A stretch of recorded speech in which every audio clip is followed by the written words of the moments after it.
The Liberals are still trying to get their head around Saturday's election loss. Questions remain over who the new party leader will be. I want to bring in now Liberal MP Karen Andrews. Karen, thanks so much for your time. Congratulations on your re-election.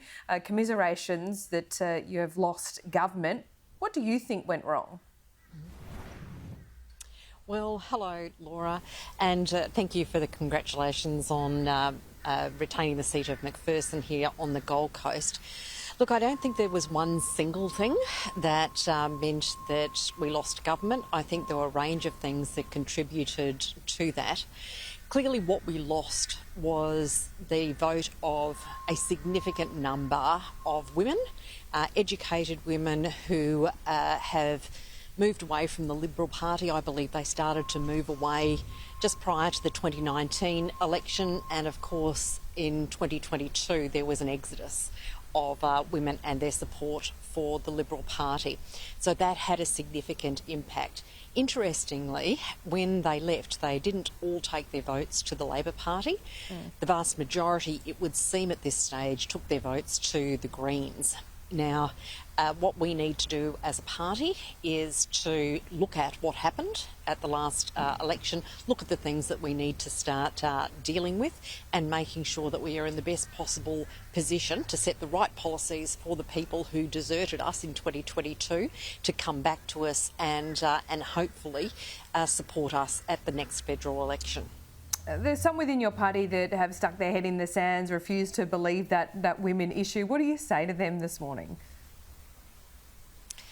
Well, you can't continue to stick your head in the sand. We know that a lot of women did desert our party.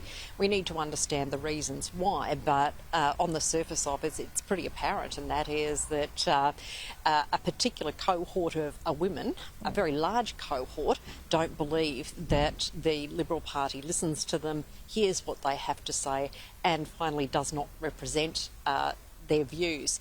So they've taken their votes elsewhere. So we can't stick our heads in the sand. We have to be realistic about this. The loss that we sustained on the weekend was a significant loss. It was not close. We lost a lot of seats. So it is really time for an honest, realistic assessment. Yeah, and look, the hurdles you have to jump over, not just the way that your party apparently speaks to women voters, but also women, wanting to get in and represent the Liberals. If you look at these Teal candidates, they are, on paper, Liberals, but they decided to run as independents. So where does that go now? Do you have to start talking about quotas? Well, I think that we need to look at a number of things. Now, the women who are the Teal independents that were elected, they were good enough to be elected to a seat in the federal parliament. Would they have been able to get through a Liberal Party pre-selection process? That is an entirely different question, the way that parties actually pre-select their candidates.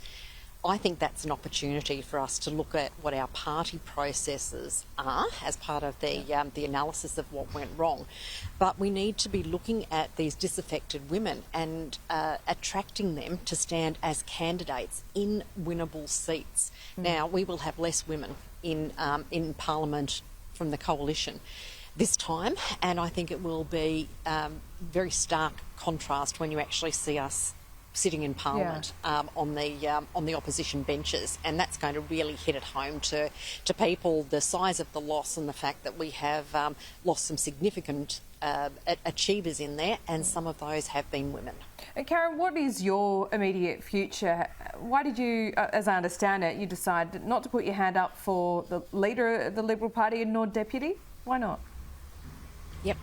So it's clear that Peter Dutton has very widespread support to stand as the leader of the Liberal Party, and that is support that I understand is not just from Queensland, where he has a very strong base, but he has support across Australia.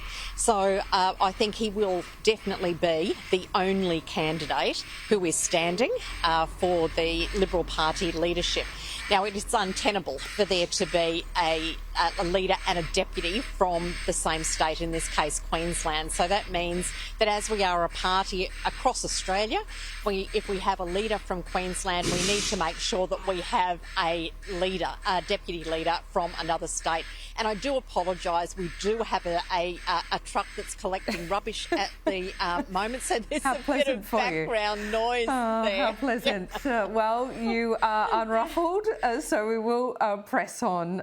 These things happen with live television, don't they? Now, to your previous portfolio, I want to ask you about this boat that was intercepted on election day.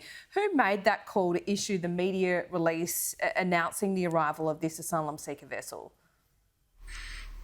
Look, ultimately that is a decision that gets made from the commander of Operation Sovereign Borders. So I was briefed on the circumstances mid-morning on Saturday.